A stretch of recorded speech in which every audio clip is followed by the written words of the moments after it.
உத்தரப்பிரதேச மாநிலத்திலே ஆக்ரா நகரிலே அமைந்திருக்கக்கூடிய உலக புகழ்பெற்ற உலக அதிசயங்களில் ஒன்றாக கருதப்படுகின்ற தாஜ்மஹாலை நாம் தற்பொழுது சுற்றி பார்க்க போகின்றோம். தாஜ்மஹாலினுடைய மேற்கு வாயில் வழியாக தற்பொழுது நாம் இங்கே உள்ளே செல்கின்றோம். இங்கே நாம் உள்ளே நுழைவதற்கு 50 ரூபாய் டிக்கெட் எடுக்க வேண்டும். இங்கே 2 விதமான டிக்கெட்டுகள் உண்டு.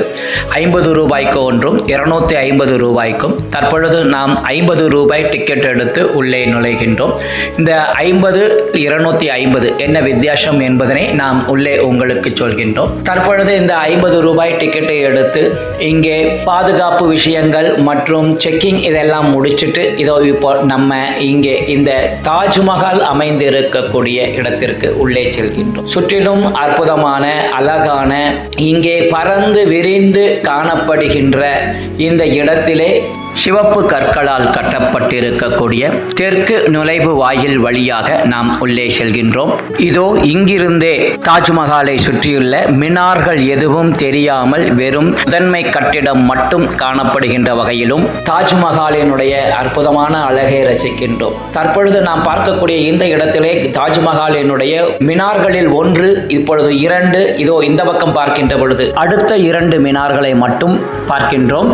தற்பொழுது நாம் இருக்கக்கூடிய இடம் என்பது தாஜ்மஹாலுக்கு ஏறக்குறைய 300 மீட்டர் தொலைவிலே இருக்கக்கூடிய நுழைவாயில். இது சிவப்பு கற்களால் கட்டப்பட்டது. இதோ தற்பொழுது நாம் பார்க்கக்கூடியது தாஜ்மஹால் வெள்ளை பளிங்கு கற்களால் கட்டப்பட்டிருக்கக்கூடியது. தாஜ்மஹாலை சுற்றி 3 பகுதிகளிலும் இதோ தற்பொழுது நாம் காணுகின்ற இந்த நுழைவாயில் போன்ற அமைப்புகள் அமைந்திருக்கின்றது.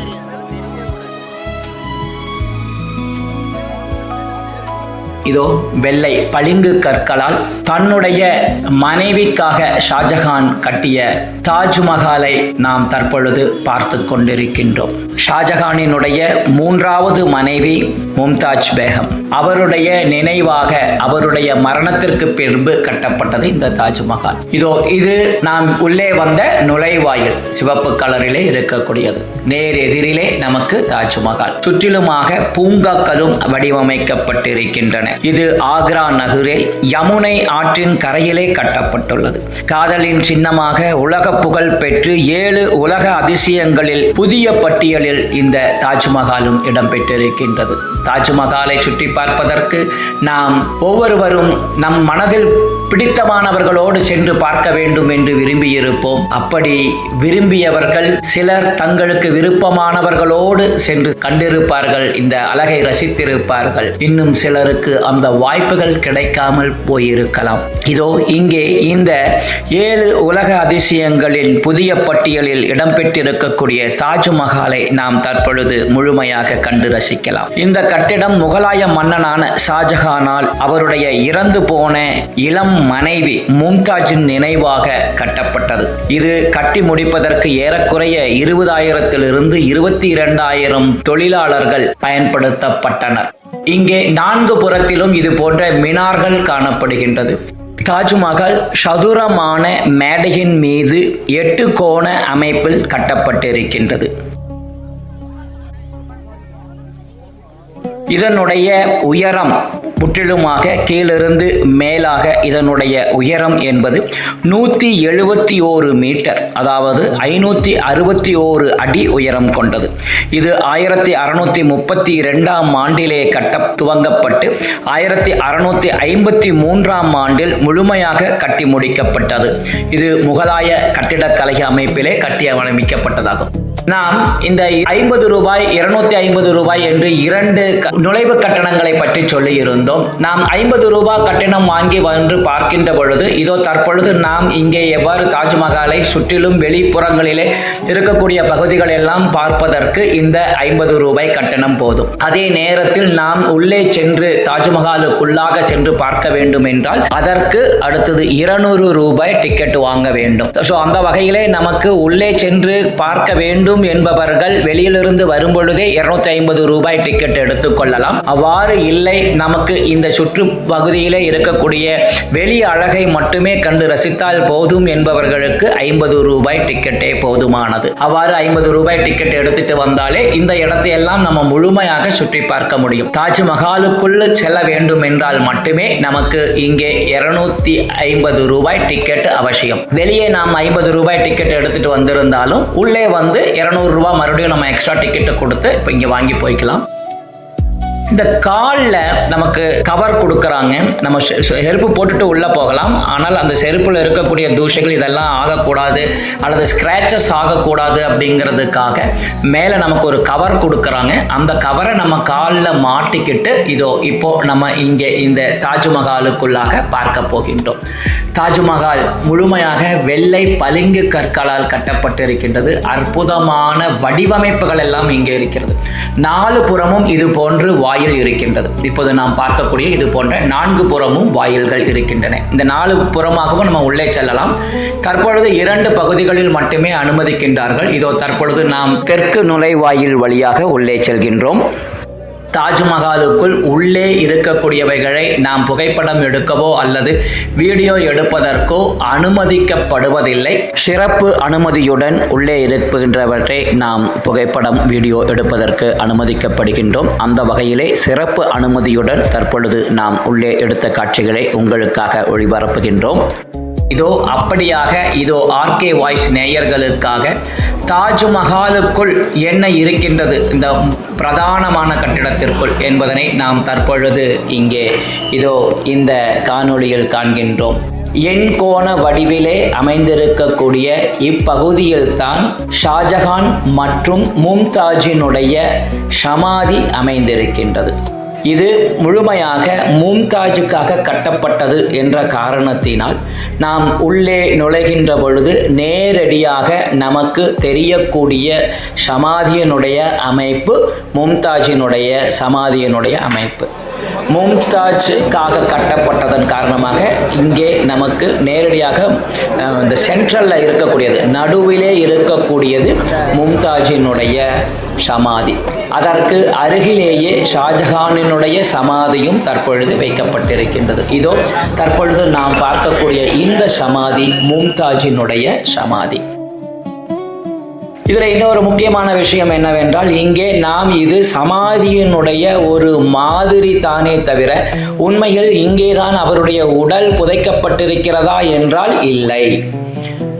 இது மும்தாஜினுடைய சமாதி.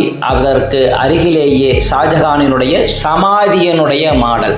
உண்மையில் அவர்களுடைய உடல் இதற்கு கீழே ஏறக்குறைய இன்னும் 25 அடிக்கு கீழே தான் இருக்கக்கூடியதாக சொல்லப்படுகின்றது. இது மேலே இருப்பது வெறும் மாதிரி மட்டுமே. இது உண்மையான சமாதி அல்ல. கீழே தான் அதனுடைய சமாதி இருப்பதாக சொல்லப்படுகின்றது. அந்த சமாதி இருக்கக்கூடிய இடத்திற்கு நாம் யாரையும் செல்வதில்லை, அனுமதிக்கப்படுவதும் இல்லை.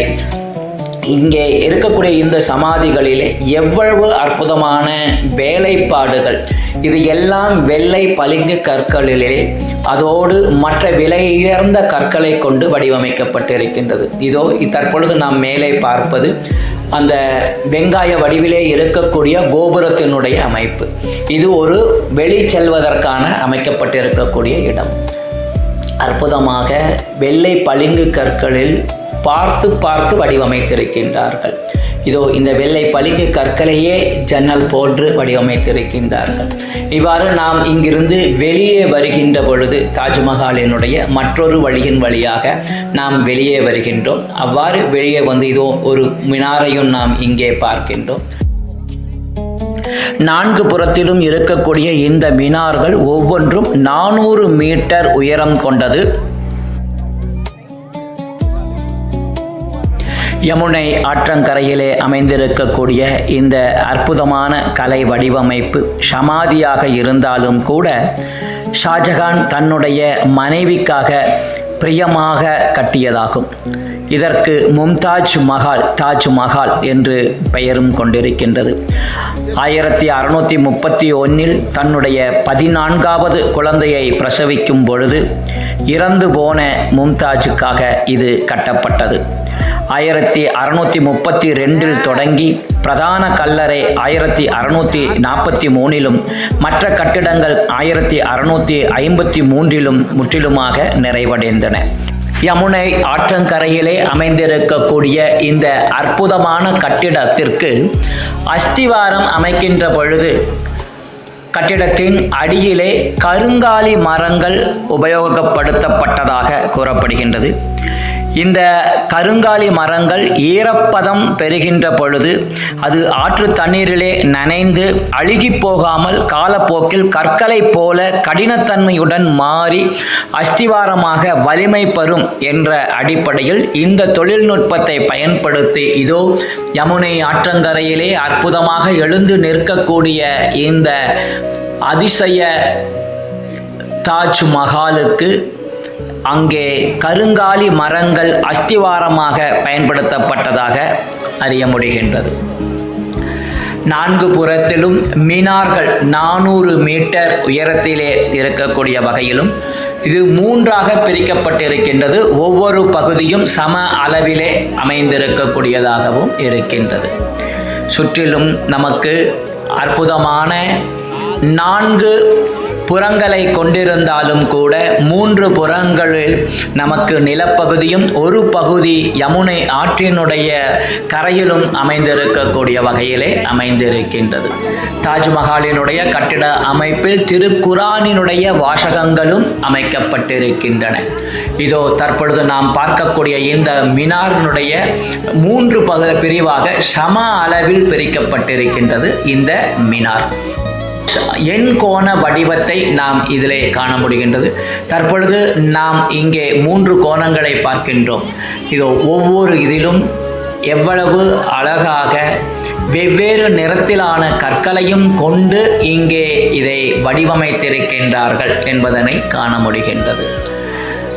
தாஜ்மஹால் மிகவும் அற்புதமாக உலக அளவில் காதலுக்கு சின்னமாக அறியப்படுகின்றது என்றாலும் கூட இது காதலின் நினைவாக அமைந்ததா என்பதிலும் நமக்கு பல கேள்விகள் எழுகின்றன.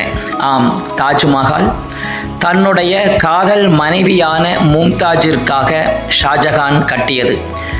அவருடைய மனைவியனுடைய பெயர் மும்தாஜ், ஷாஜகானின் மனைவி.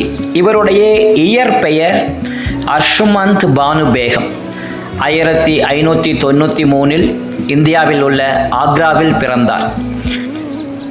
இவர் ஷாஜகானினுடைய தாய் நூர்ஜஹானின் சகோதரருடைய மகள்தான் மும்தாஜ், அர்ஷுமந்த் பானு பேகம். இவர்களுடைய திருமணம் 1612 ஆண்டிலே நடைபெற்றது. மும்தாஜினுடைய 19வது வயதில் மே மாதம் 10ஆம் நாள் இவர்களுக்கு திருமணம் நடைபெற்றது. அர்ஷுமந்த் பானு பேகம் இவருடைய கணவருடைய பெயர் குர்ராம். இவர்தான் முகலாய பேரரசனின் மன்னனாகி ஷாஜஹான் என்ற பெயரோடு மும்தாஜ் ஷாஜஹானின் தன்னுடைய 3வது மனைவியாக இருந்தாலும் அவருக்கு மிகவும் விருப்பமான மனைவியாக இருந்தார். இவருக்கு 1912 திருமணம் நடைபெற்றது. இவர்களுக்கு முதல் குழந்தை 1613ஆம் ஆண்டிலே பிறந்தது. அவர்களுடைய 14வது குழந்தை 1631ஆம் ஆண்டு பிறக்கின்ற பொழுது அந்த பிரசவத்தில்தான் மும்தாஜ் இறந்து போனார். தன்னுடைய காதல் மனைவி இறந்ததற்காக அவருக்காக எழுப்பப்பட்ட சமாதிதான், இந்த நினைவு இடம்தான் தாஜ்மஹால்.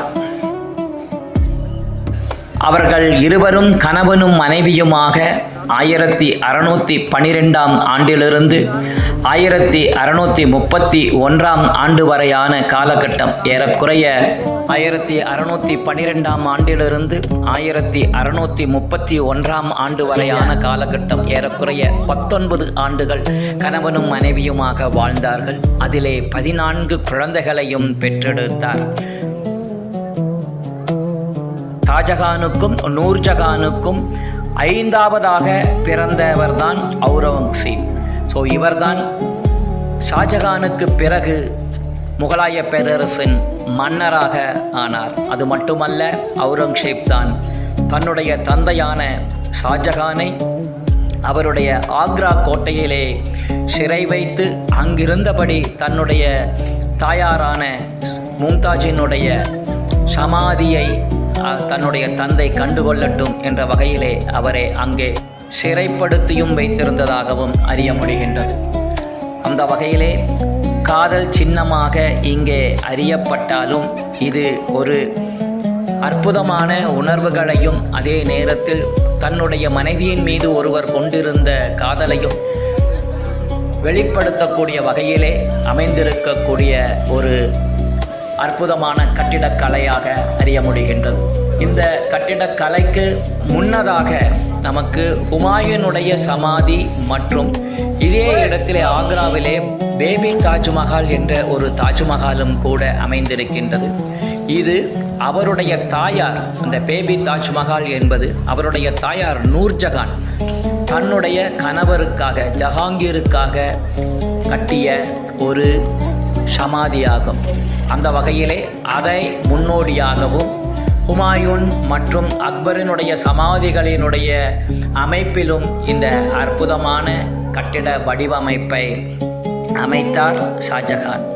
இந்த கட்டிடத்தை கட்டுவதற்கு மிக முக்கியமான கட்டிடக் கலைஞராக இருந்தவர் உஸ்தாத் அகமது லஹோரி என்ற முக்கிய கட்டிடக் கலைஞர் ஆவார். இதோ தாஜ்மஹாலிலிருந்து நாம் தற்பொழுது கண்டு ரசித்து வெளியே வருகின்றோம்.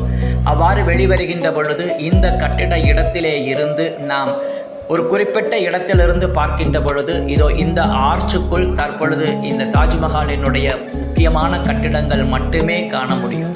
அதே போல இங்கே நாம் இருக்கக்கூடிய இடத்திலே இருந்து ஒரு சில கட்டிடங்கள் நம்ம மாறி நிற்கின்ற பொழுது அந்த மினார்கள் ஒவ்வொன்றாக தெரிவதையும் காண முடியும். இதோ நாம் தற்பொழுது முழுமையாக தாஜ்மஹாலினுடைய அழகை ரசித்தபடியாக வெளியே வருகின்றோம்.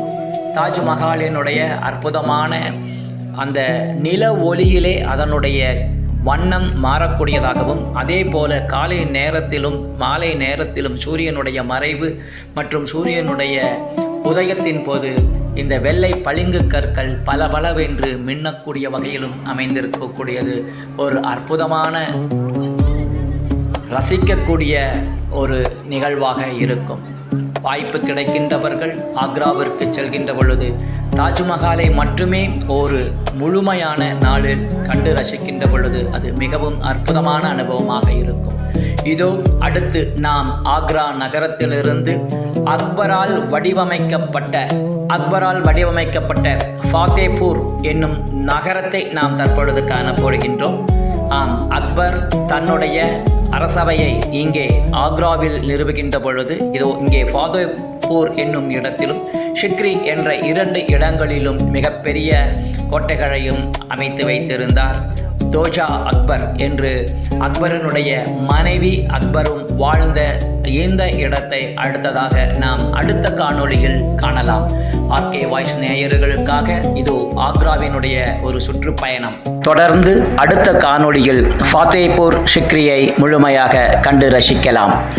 தோஜா அக்பர் என்று அழைக்கப்படுகின்ற அக்பரினுடைய மனைவி அக்பர் வாழ்ந்த இடம்.